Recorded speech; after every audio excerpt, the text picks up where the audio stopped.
Cutting across right now to the reaction coming in, the two Indian clerics who have returned to India. This is Nazim Nizami speaking to the media.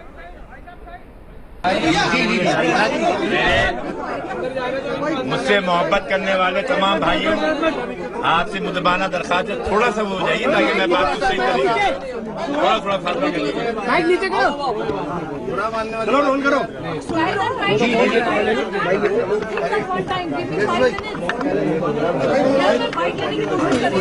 बहुत भीड़ है। चलो। जरा please. थोड़ा speed हो जाएगी ना। हाँ बिल्कुल आराम से। थोड़ा स्पेस दे रहे यार, कोई नहीं, थोड़ा स्पेस दे के करो। थोड़ा स्पेस हो जाइए। थोड़ा पीछे हो जाइए। पीछे हो जाओ, स्पेस दो। जी नाज़िम भाई। बराए मेहरबानी थोड़ा पीछे हो जाइए, मैं इतना जोर से बोलूंगा पीछे तक आवाज आएगी। चलिए शुरू रोल। जी। सबसे पहले अल्लाह का शुक्र, हजरत महबूबिल्लाह की बेरी सिंह जिनकी जगह से हम निस्बत रखते हैं। मैं आज इस वक्त आपके सामने आस्ताने महबूबिल्लाह ख्वाजा निजामुद्दीन औलिया साहब में मौजूद हूँ। मैं तमाम उन मोहब्बत करने वालों का शुक्रिया अदा करता हूँ, चाहे वो हिंदू हों, मुसलमान हों, सिख हों, ईसाई हों, पारसी हों, जिन्होंने बगैर किसी तफरीक व मजहब व मिल्लत के मोहब्बत का इजहार किया।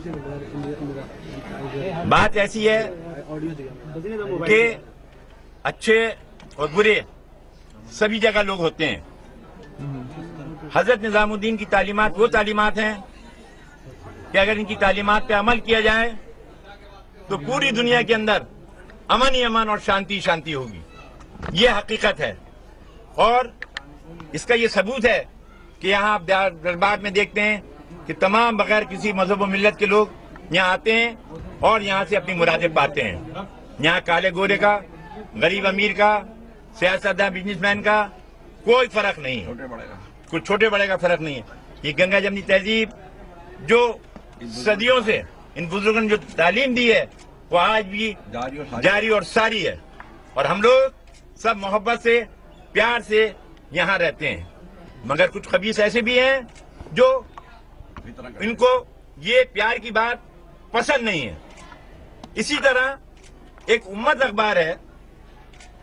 अखबार है जो इस तरह की इन मोहब्बत की बातों को प्रचार नहीं करने देना चाहता और उसके अंदर वो मुख्तलिफ तरीके से झूठे बयान और झूठे फोटो और झूठी चीजों को प्रिंट करता रहता है।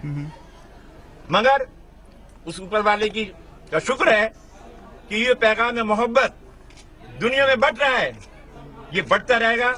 उनके झूठे एडवर्टाइज से या झूठे प्रिंट से कोई किसी के दिल को तोड़ नहीं सकता। मैं इस मौके पर आप सबका भी शुक्रगुजार हूँ जिन्होंने मोहब्बत दिखाई। सुषमा जी का शुक्रगुजार हूँ कि उन्होंने जो दिलचस्पी ली राजनाथ साहब से और तमाम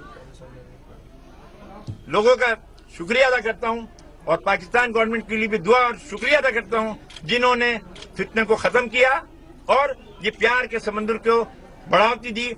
और न्यू दिल्ली इस्लामाबाद से यही उम्मीद रखता हूँ कि वो इस प्यार के प्रचार को बढ़ाते रहेंगे और ये खुशी का फूल हमेशा खिलता रहेगा, फलता रहेगा। कहाँ थे आप? कहाँ रखा गया था? कहाँ थे? जितनी बार आपको मैंने हकीकत बता रहा हूँ आप सुने, उसके बाद अगर मजीद बात होगी तो मैं सुषमा जी के बाद मिलने के बाद फिर एक अलग स्पेशल टाइम पे आपको तकलीफ दूंगा। आप आइएगा। आपको दबाव कोई नहीं, अल्हम्दुलिल्लाह बाबा का करम है।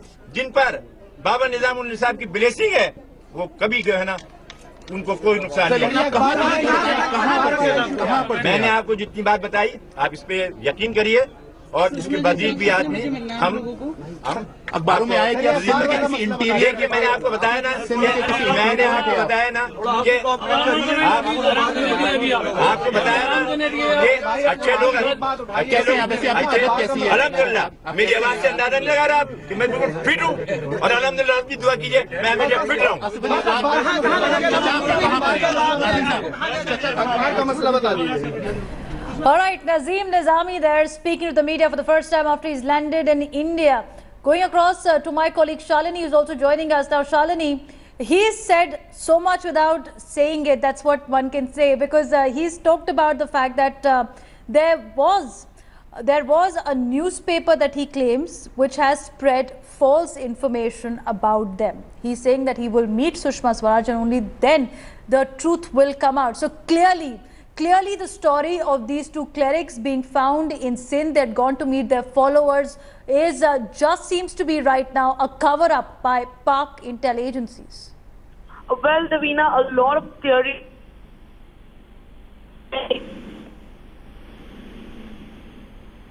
Okay, we try and connect with Shalini, experiencing some disturbance there, but this is what the story had emerged right now, the latest version of where these two Muslim clerics were after they went missing, from one from Karachi airport, the other one from Lahore airport. As per the initial reports, that they were found in Sindh, where they were with their followers. They did not have any mobile networks, they couldn't contact their families. Now this is a story that was coming out after Indian government put a lot of pressure on Pakistani government to find and locate these missing clerics.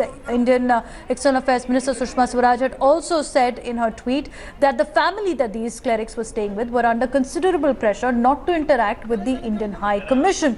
Going across to my colleague Shalini now. So Shalini, Nazim Nizami has said very, very clearly that there was an attempt to spread false information about them. There are good people and there are bad people, but this time round he thanks the Indian government for intervening. So there seems to be more to the fact that these two clerics were picked up by Pakistan intel agencies and the truth will eventually come out. Well, Davina, right now we see two Sufi clerics come in after going missing in Pakistan for over 3 days.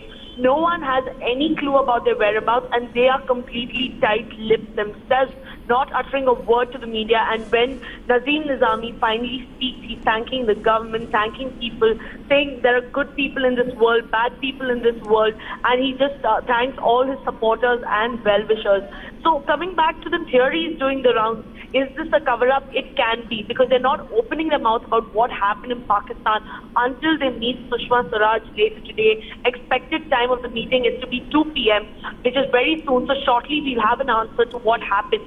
Yes, there were a lot of a strong hint coming there, Shalini. Absolutely, a strong hint though being revealed by Nazim Nizami, saying that there was an attempt to spread false information about them, and there are bad people in the world as well as there are good people in the world, saying that they did go through an ordeal which is under secrecy right now, but eventually the details will come out perhaps after his meeting with Sushma Swaraj by evening today. Thanks for joining us. We'll come back to you.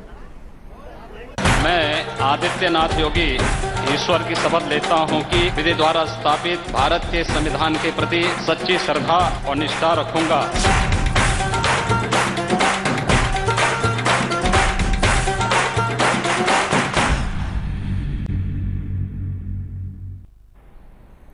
Now, as he takes over the reins of the Chief Minister of Uttar Pradesh, in his first ever interview, Yogi Adityanath has spelled out what his priorities are as the head of the government of India's largest state in an exclusive interview with India Today.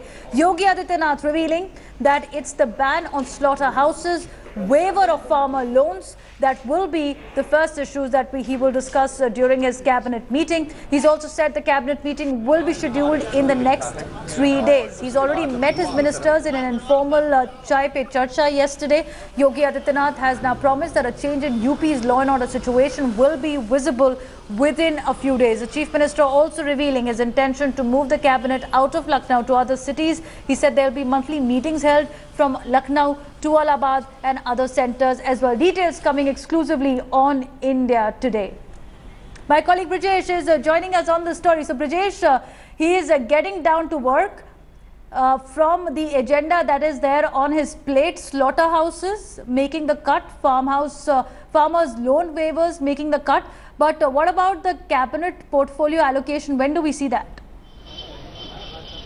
Well, I think the cabinet portfolio allocation will be done by the end of the day, and very soon, I think in the next couple 2-3 hours, we will be getting to know as to who is going to be the next Home Minister as well as the Finance Minister of Uttar Pradesh, because law and order is an extremely crucial issue, and the fact that within 24 hours of Yogi Adityanath taking oath, a brutal murder of a BSP block pramukh in Mawaima area of Allahabad, it didn't augur well for the BJP. I also spoke to Siddharth Nath Singh over this issue, under whose constituency this area falls, and he said that, you know, he is a history sheeter. The guy is a known history sheeter, and personal enmity is the reason behind his killing in Moaima area. So a lot is on the plate of Yogi Adityanath, and he knows it very well, because, you know, they had made law and order a big issue when they were fighting for elections, assembly elections in Uttar Pradesh, and they will have to come good on it, and he knows it. So I think in the next 24 to 48 hours we will see, you know, big term cracking down, change of portfolios. We might even see a new DGP, and you know, so that the government's intent that it means business percolates down to local police stations level in whole of Uttar Pradesh. Absolutely. Devina? So signs of change being spelled out by Yogi team, and amongst them also, Brajesh, is the fact that he's asked his ministers to declare their assets in the next 15 days to establish credibility of the new government. We've got some reactions of the ministers of Yogi cabinet. Let's take a listen to them first, coming back to you, Brajesh. संकल्प पत्र जो चुनाव के समय जारी किया गया था, उसका कार्यान्वयन पूरी तरीके से हो। और सबसे पहली बात, माननीय योगी जी ने, हमारे मुख्यमंत्री जी ने सभी मंत्रियों को ये निर्देश दिया कि 15 दिन के अंदर अपनी चल और अचल संपत्ति की घोषणा कर दें। ये मैं समझता हूँ कि ऐतिहासिक है, और ये 15 दिन के अंदर, चूंकि हम एक पार्टी विद डिफरेंस का नारा देते रहे हैं, और ये बहुत अच्छा कदम होगा। माननीय मुख्यमंत्री जी ने सबसे पहले तो ये कहा कि आपकी जो चल अचल संपत्ति है, आप उसका ब्यौरा 15 दिन में दें। ये बहुत ही अच्छी बात है। इससे एक वास्तविकता सामने आएगी कि इस समय हमारे पास क्या है और आगे चल के हमारे पास क्या होने वाला है। ये सारी चीजें सामने आएंगी। ये उनकी बहुत दूरदर्शिता का परिणाम है। Actually, we need to disclose our property, our income and all. A very good message in front of public that we are very transparent, and it doesn't mean that if we are a minister, if we are a part of this government, then we can do anything. It's a very good decision, I can say. Going across to my colleague Brajesh, who's still with us. So, Brajesh, now the signs are right, which Yogi Adityanath is making as a chief minister. But what about the action plan? Because you already have a BSP leader who was shot at by two assailants who are yet to be nabbed, and also questions being raised about whether there will be an inclusive growth, the Sabka Vikas that he has promised. Well, I think, you know, I mean, he has these first issues instill confidence in the people at large, because, you know, the BJP has always been saying, as one of the ministers was saying, that, you know, that they're a party with a difference. And the fact that, you know, if all the cabinet ministers and ministers in Yogi Adityanath cabinet disclose their movable and non-movable asset and put it on the website, then it will clearly send a signal that the BJP stands for probity. You know, as far as law and order situation is concerned, it's going to be extremely tricky, because UP is a massive state, and, you know, there have always been talk of in fact traffication of Uttar Pradesh, so as to make it administratively more people be able to administer it more effectively and efficiently. I think, you know, in the next 24 to 48 hours we will be seeing a lot many changes in the police structure as far as Uttar Pradesh is concerned. A lot many new officers would be brought in, so as to, you know, send a very clear signal that this government means business. And it will be a while before, you know, we start seeing change on the ground as far as law and order situation is concerned. Absolutely. Okay, Brajesh, thanks for joining us. All the signs will be watched out for very, very closely from Yogi government now, with BJP playing a gamble ahead of 2019. Thanks for joining us.